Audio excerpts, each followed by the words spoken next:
ये बात आप जरूर स्वीकार करें कि सोते समय आपको बहुत सावधान रहना है।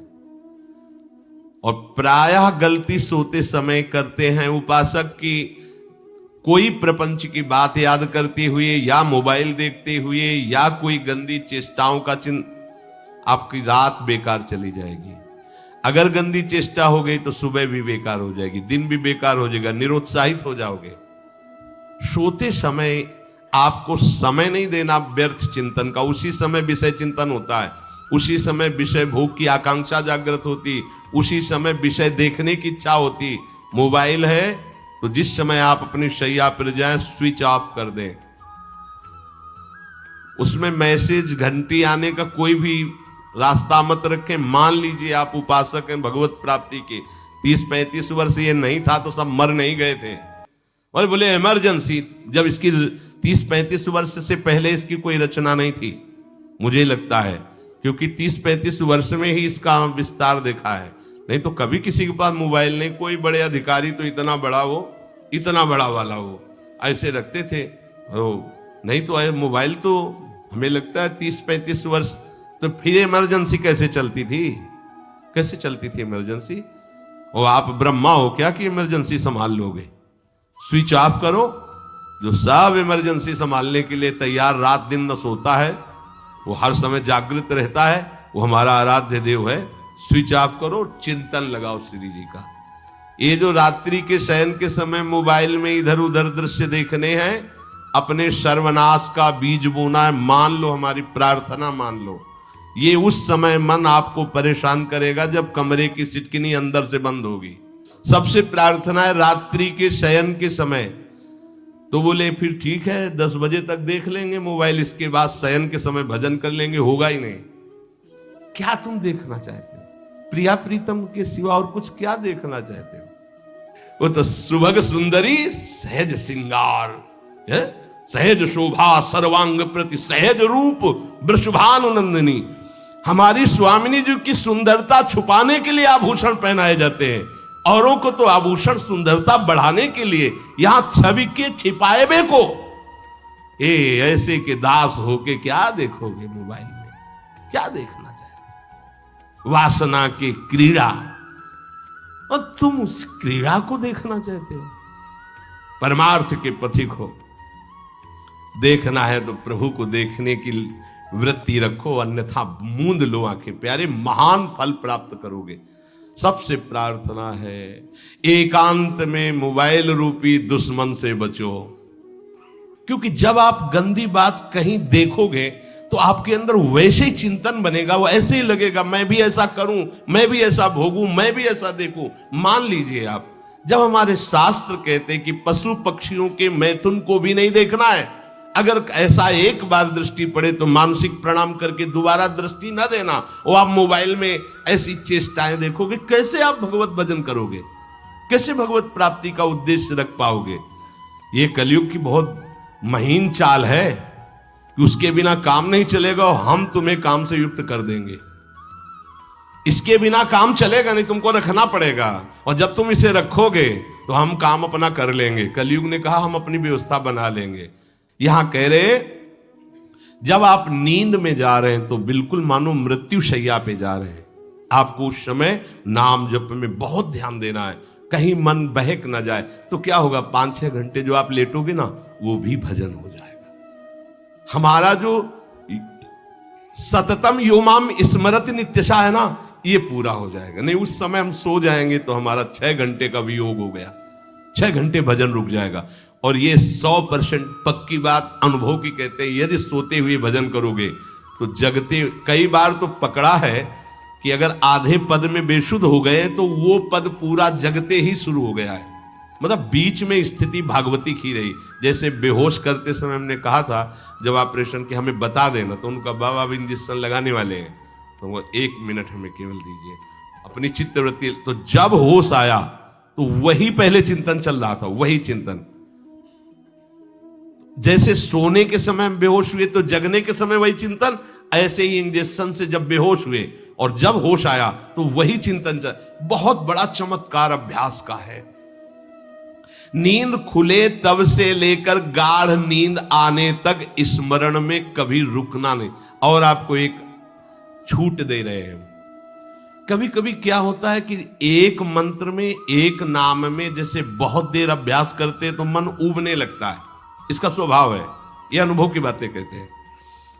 इसका स्वभाव है नवम नवम, नहीं तो ये मतलब, तो इसको हम लोगों ने कैसे फंसाया है। जैसे गुरु मंत्र जप रहे, अब 2-3 घंटे लगातार गुरु मंत्र जप, अब इसको उबन बढ़ी, अब ये छोड़ रहा है, बीच बीच में पता चलता है छोड़ना चाहता है, छोड़ रहा है, तुरंत इसको नाम में फंसाया। अब थोड़ी देर नाम में चला, फिर उब रहा है, बहुत विचित्र है ये, अब उसको फंसा दिया। उस पीछे की बात अभ्यास के समय, नमामि शमीशान निर्वाण रूपम विभुम व्यापकम ब्रह्मवेद स्वरूपम। चिंतन, पदगान करे, ये भगवान शिव पदगान कर रहे हैं और उसका चिंतन, निर्वाण रूपम विभुम व्यापकम ब्रह्मवेद स्वरूपम। अब अपने यहां अवसर है, सुंदर सुंदर कोई पद गुरु मंत्र जब करते हुए मन जब उमने लगे, राधा वल्लभ श्री हरिवंश, राधा वल्लभ श्री हरिवंश, राधा वल्लभ श्री हरिवंश, इसमें भी उमने लगे, शुरू कर, जोई जोई प्यारो करे सोई मोही भावे, भावे मोही जोई, इसमें भी उबले लगे। सुधा निधि का कोई एक लाइन ले लो, ब्रह्मेश्वरादि सुदुरूह पदारविंद श्रीमत् पराग परमाद्भुत वैभव, ब्रह्मेश्वरादि सुदुरूह छोड़ना नहीं है, तू भाग में नवम नवम दे रहा हूं, नवम नवम। इसको फंसाने के लिए आपके पास अस्त्र हो, जैसे यहां चाकू, यहां पिस्तौल, तलवार, ये वो सब बिल्कुल वीर सजा रहता है, ऐसे ही अपने लोग सजे रहते। छोटा राधा, अब एकदम चिपक गया है आके तो कैसे मारे, तो छोटी चाकू है ना वैसे, राधा राधा राधा, थोड़ा दूरी राधा वल्लभ श्री हरिवंश, थोड़ा और दूरी गुरु मंत्र, बड़े बड़े अस्त्र अपने पास रख ले, बहुत भाग रहा है तो फंसा दिया। प्रथम यथावति प्रणव श्री, अब लग पूरा पदगा, पूरा पदगा उसमें लग, प्रथम यथामति प्रणव। भोजन पाते समय ऐसा अभ्यास किया है, 1 घंटा के पहले भोजन नहीं होता, चाहे 2 रोटी पालो, समय लगता है भोजन, आराम, एक एक नाम, एक एक, कुछ भी हल्ला मचाओ, कोई फर्क नहीं पड़ेगा, अपना चलेगा। अभ्यास स्नान के समय, भोजन के समय, किसी क्रिया के करते समय, किसी से बात करते समय, सोते समय, ये विशेष स्थान जहां में सावधान रहना है। यहां भजन छूटता है, ध्यान देना, यही भजन छूटता है। चलते समय, क्रियावान होते समय, प्रसाद पाते समय या किसी से बतराते समय, ये सब भजन के छूटने के स्थान है और यही पकड़ना है भजन को।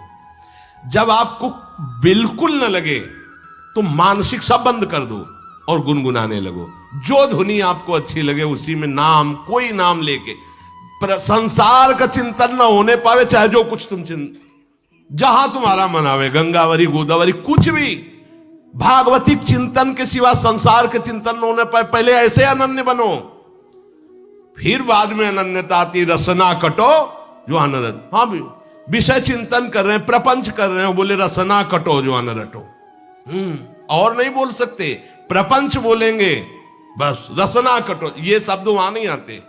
पहले हम आपको छूट देते हैं, भक्त चरित्र, भगवान के चरित्र, नाम, कीर्तन, मंत्र, जो भी चाहो, संसार का चिंतन मत होने देना, पहले ये पकड़ो, फिर आगे चल करके जब पवित्र हृदय होगा तब ये निष्ठा आती, रसना कटो जो अन रटो, निरखी अन फुटो नयन।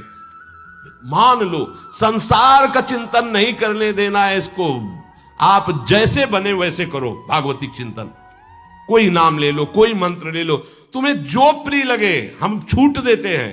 ये नहीं करें कि रसना कटो जो अन रटो, ये बाद की बात है, हमें पहले इसका संसार चिंतन रोकना है। कैसे छूटेगा, कैसे छूटेगा, हमें यह पकड़ना है, नहीं तो निष्ठा की बात। जो हरि नाम जगत त्रिशिरोमणि वंश बिना कबहू, हरिवंश बोलेंगे नहीं, हरि बोलना नहीं है, हरि बोलना नहीं, क्योंकि जो हरिनाम जगत त्रिशिरोमणि वंश बिना, हरिवंश बोलना नहीं है क्योंकि प्रपंच में रति। तो क्या करो, जो तुम्हें प्रिय लगे पहले उसे पकड़ो, ये हम अंदर की बात करें, प्रवचन की बात नहीं कह रहे। मन को फंसाना है हमें। राम कृष्ण हरि जहां लगे इसको लगा, पहले इसको फंसाओ, संसार का चिंतन न होने दे। गीता भागवत भक्त चरित्र कुछ भी कहीं भी इसे फंसाओ, पहले संसार का चिंतन न होने दो, फिर लाओ इसको घुमा के निकुंज वाटिका में। फिर तो भागेगा ही नहीं, फिर नहीं भागेगा। अब सीधे निकुंज वाटिका में किसी महाभाग्यशाली गुरु आश्रित का लगेगा, अन्यथा बहुत प्रपंची मन है। आप आश्रय इधर का लोगे, प्रपंच का चिंतन करोगे, बात बनेगी नहीं। चिंतन छोड़ना है हमें, जैसे बने तैसे संसार का चिंतन छूट जाए तो हम विजय को प्राप्त होंगे। ध्यान दीजिए, इस परमात्म तत्व को वही प्राप्त कर पाता है जिसका राग बीत गया है, खत्म हो गया है, वैराग्यवान। ज्यादा परिश्रम नहीं है वैराग्य में, विवेक नहीं होने के कारण हम वैराग्य नहीं धारण कर पाते। हम बाहरी बातों को वैराग्य ले लेते हैं, ऐसा कपड़ा बदल लेना या कपड़ा ना पहनना या लौकी का कमंडल, मिट्टी का पात्र, तो हम अपने को वैरागी। बात यहां नहीं रुकेगी। वैराग्य का इतना ही मतलब नहीं, ये भी एक बाह्य अंग है वैराग्य का, पर वैराग्य का सच्चा स्वरूप है वीतरागा।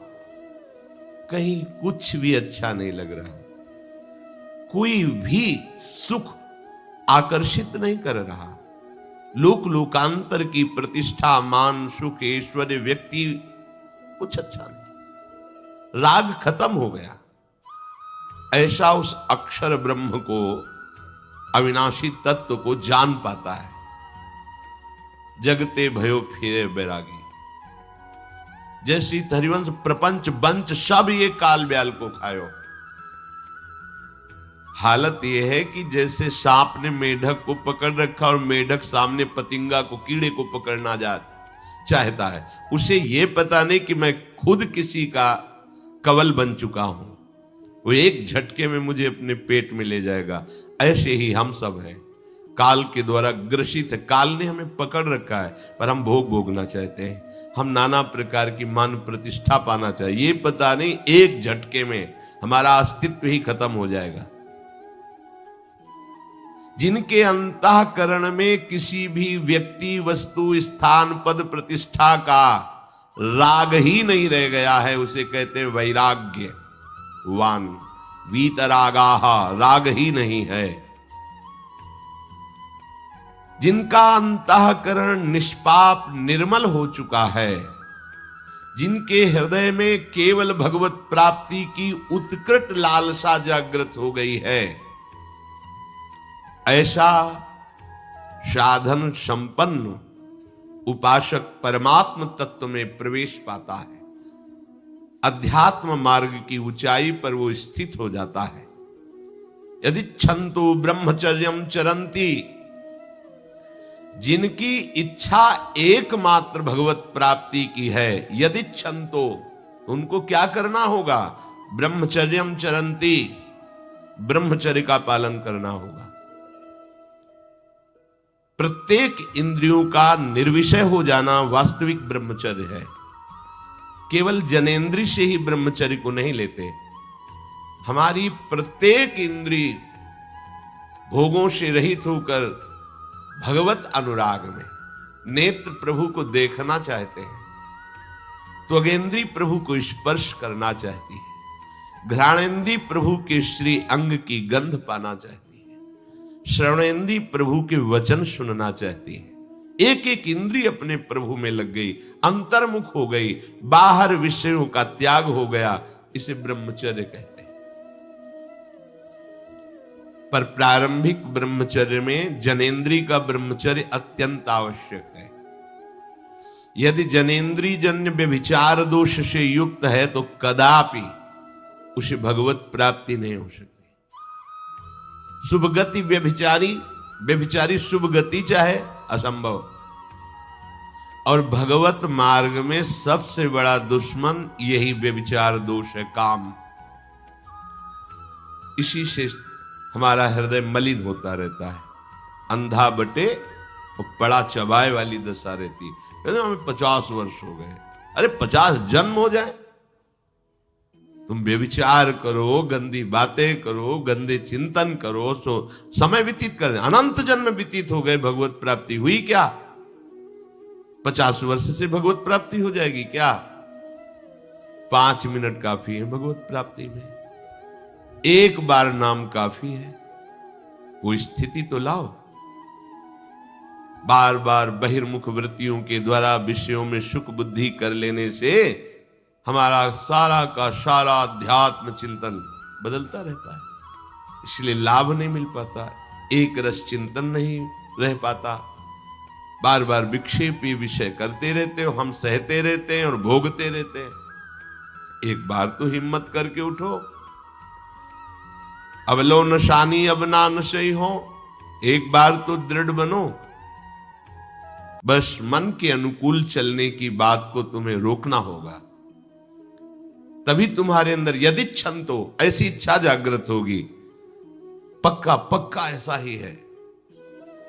जब हम किसी विषय के वेग को सहते हैं, विषय नहीं भोगते हैं, तो मन बहुत जलाता है। उस जलन में फिर एक ही बात होती है, बस भगवत प्राप्ति हो जाए, झंझट खत्म हो जाए। कब तक हम इसमें चलेंगे? एक बार भगवत, वो जलन हमको भगवत प्राप्ति की इच्छा प्रकट करती है। अपने लोग क्या करते हैं? जलन को मिटाने की कोशिश करने लगते हैं, तो भगवत प्राप्ति की इच्छा क्या, भोग प्राप्ति की तृष्णा जागृत हो जाती है। भोगे हुए भोगों को बार बार भोगने की इच्छा का नाम तृष्णा है। बाहर और भीतर से कोई सहयोगी नहीं, जल रहा है उपासक, तब रास्ता निकलता है भगवत प्राप्ति का, तब इच्छा प्रकट होती। अब नहीं, बहुत जल लिया, अब तो केवल प्रियाजू के समीप जाना है, अब तो प्रभु के सानिध्य में रहना है, नहीं इन भोगों की जलन में जलना है। पर यहां तक पहुंचने के लिए जलना होगा, तभी लिखा सहित सहित बाढ़ है भगति तास्तिति क्षस्व भारत, क्योंकि आगमा पाइनो अनित्यास, ये नाशवान काम क्रोध आदि तुम्हें प्रेरित करेंगे, तुम इनके वेगों को सह जाओ। ये स्थायी नहीं है, आगमा पाइनो है, आने जाने वाले हैं, और ये सहन करने से नष्ट होते हैं, भोगने से बढ़ते हैं। यदि छंतो, अगर भगवत प्राप्ति की इच्छा है तो ब्रह्मचर्यम चरंती, ब्रह्मचर्य का पालन करना ही होगा, इसमें कोई गुंजाइश नहीं, क्योंकि आप चल ही नहीं सकते। ध्यान से सुन लो, ये मनोरंजन का मार्ग नहीं है, इसमें मन ही मार तनहारिक वृंदावन में गाज, इसमें मन मारना होगा। प्रायः ये मन को दुलार करने वाले लोग कभी भाग्य से सत्संग में भी आ जाते हैं, कभी श्री विग्रह के दर्शन करने भी मंदिर पहुंच जाते हैं, कभी तीर्थ याटन भी करते हैं, पर इनका कोई लक्ष्य नहीं होता। आज सुन लिया सत्संग, बढ़िया है, लक्ष्य नहीं होता। यहां लक्ष्य वालों की बात हो रही। यदि छंतो, यदि तुम्हारी ऐसी इच्छा जागृत हो रही किसी जन्म में भगवत प्राप्ति करनी, तो ब्रह्मचर्यम चरंती,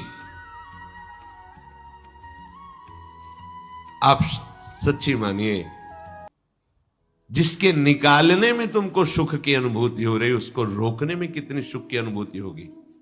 उन्मत्त हो जाओगे, बहुत जल्दी आपके सारे के सारे करण भगवदाकार होने लगेंगे यदि आप ब्रह्मचर्य का पालन करेंगे। शरीर स्वस्थ, हल्का, मन प्रसन्न, नींद आदि पर विजय, कितने गुण ही गुण। और ब्रह्मचर्यहीन आलस्य, प्रमाद, भोगों का चिंतन, मन का डिप्रेशन में पहुंचना, कमर में दर्द, टांगों में दर्द, सर में दर्द, घबराहट होना, बिना किसी कारण के मन भयभीत हो रहा है, भोजन अपच हो रहा है, बिना किसी प्रक्रिया के वीरनाश हो रहा है, बिना किसी प्रक्रिया के। काहे को मृत्यु स्वयं स्वीकार कर रहे हो, ये मृत्यु है। चाहे भगवान दत्तात्रेय जी बोल रहे हैं या भगवान कपिल देव जी बोल रहे हो, जब उपासक को संबोधन करते हैं भगवत प्राप्ति के लिए, तो कहते हैं कि इस भोग वृत्ति को साक्षात मृत्यु रूप देखो, ये मृत्यु है तुम्हारी। जब शरीर राग त्यागना है तो तुम शरीर से भोग भोगोगे तो आसक्ति शरीर की पुष्ट होगी, आसक्ति भोग सुख की पुष्ट होगी, है नहीं। कितने दिन शरीर रहेगा, कितने दिन भोग रहेंगे। विचारवान बनो, ब्रह्मचर्यम चरंती, ब्रह्मचर्य का पालन करो। उपासक जो ब्रह्मचारी होता है उसका खिला हुआ चेहरा रहता है, जैसे कमल खिला हुआ, बिना किसी कारण के उसकी मुख मुद्रा में प्रसन्नता होती है। जो ब्रह्मचर्यहीन होता है बुझा हुआ चेहरा होता है, तेजहीन, बिना किसी कारण के वो शोकग्रस्त लगता है। बैठा है, आपको लग रहा है शांत है, लेकिन आप चेहरे को देखो, वो एक शोकग्रस्त है, कुम्हलाया हुआ चेहरा, अशांत चेहरा। मुख प्रसन्न, तन तेज विराजा, यह है ब्रह्मचर्यम चरंती, भगवत आराधन संपन्न उपासक का। जैसे आग में पैर रखते हुए कोई चले तो कैसे चलेगा, ऐसे ही ब्रह्मचारी की पहचान है। इतनी स्फूर्ति उसके अंदर होती, जैसे आग में चलने वाला पूरा पैर नहीं रख पाएगा, अगला कदम रख देगा क्योंकि ताप लग रहा है, ऐसे उसकी स्फूर्ति होती पैरों में। उसकी आंखें एकाग्र रहती है, चंचलता इधर उधर या बार बार झपकना यह विषयी पुरुष का लक्षण, बार बार पलक झपकना यह विषयी पुरुष का लक्षण, इधर उधर ताक झांक चंचलता, ऐसा बैठे तिनका तोड़ रहा है, पैर हिला, ये सब विषयी पुरुष के लक्षण है। ये तो बिल्कुल साधारण स्पष्ट दिखाई देता है आदमी विषयी है या ब्रह्मचारी, एक सेकंड में लक्षण होते हैं। आपको जब भगवत मार्ग का अवसर मिला है तो गृहस्थ हो, संतान हो गई, ब्रह्मचर्य से रहो। नहीं चाहिए संतान तो भ्रूण हत्या, गर्भ हत्या जैसे महापाप करने की क्या जरूरत है। उसी वीर से संतान उत्पन्न होती है जिसको आप नष्ट कर रहे हो, जिसको आप ऐसे पानी में बहा रहे हो, व्यर्थ फेंक रहे हो, तो उसको भ्रूण हत्या का पाप लग रहा है, तो तुमको पुण्य लग रहा है, वीरपात कर रहे हो तुम्हें भी वही हत्या लग रही है, क्योंकि उसमें वही जीवात्मा है जो मां के गर्भ में जाके बालक रूप धारण कर लेती है, उसको तुम नष्ट कर रहे हो। और बुद्धि भ्रष्ट हो गई है, समझ में नहीं आता, व्यर्थ में वीरपात करते हो, व्यर्थ में। तुम्हारा भजन बनेगा, तुम अध्यात्म के योगी बनोगे, मजाक है अध्यात्म का मार्ग। होश में हो जाओ, ये मन के दुलार को बंद करो। जब तक इच्छा ही नहीं भगवत प्राप्ति की तो फिर तुम कैसे भगवत प्राप्ति कर पाओगे। भगवत प्राप्ति की इच्छा कैसे होगी जब तुम्हारी इस तरह से निंदनीय वृत्तियां हैं। इंद्रियों को दुलार कर रहे हो, मन को दुलार कर रहे हो, भगवत प्राप्ति चाहते हो, आचरण नीच और चाहते हो उच्च पदवी। सावधान हो जाओ।